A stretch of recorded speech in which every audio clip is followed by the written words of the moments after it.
Македонија старее, но и се празни. За 15 години бројот на новороденчиња во државата драстично се намалил. Во 2010 година имало околу 24.000 бебиња, а лани се родиле 16.000, односно 8.200 помалку.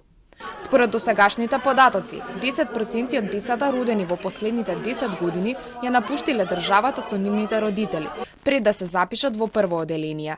Во многу од општините е забележан пад на наталитетот од над 60%, со алармантен тренд на едноцифрен број на новородени деца. Најмногу се празни југоисточниот и источниот регион. Секое второ дете не достига во споредба со 2010 година, а во Скопскиот регион се забележува намалување дури од 21% на новородени деца. Според демографот Герасимовски, во Македонија од 2019 година започнува негативниот природен прираст, што значи дека има зголемување во морталитетот во однос на наталитетот. Јас аналитички ги согледувам појавите од друга страна и во однос на морталитетот, за кој што секпак е актуелна тема, која што со односот на наталитетот и морталитетот кој чинат и природниот прираст на населението, а тоа чини зголемување и намалување на населението по природен пат. Ние во овие трендови или започнувајќи од 2019 година, за прв пат во нашата земја започнува негативен природен прираст. И тој трае во изминатиот период до 2024 година.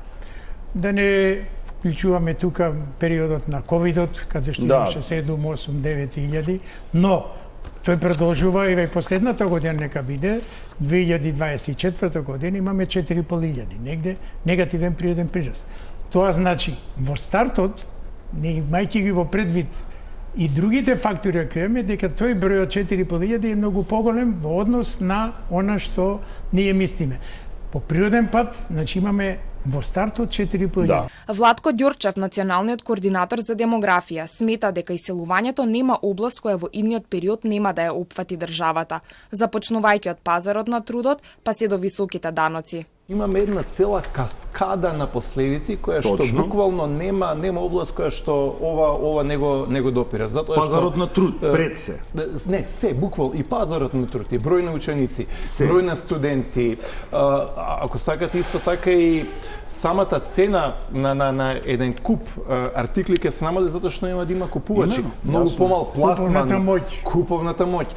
Старо население значи дека ќе имате големи даноци затоа што ќе треба да се плаќаат тие пензии и медицински трошоци кои што се за нив многу, а на пазарот на работна сила ќе стапуваат се помалку и помалку луѓе. Значи, мислам дека станува збор за едно фундаментално прашање за единината на Македонија.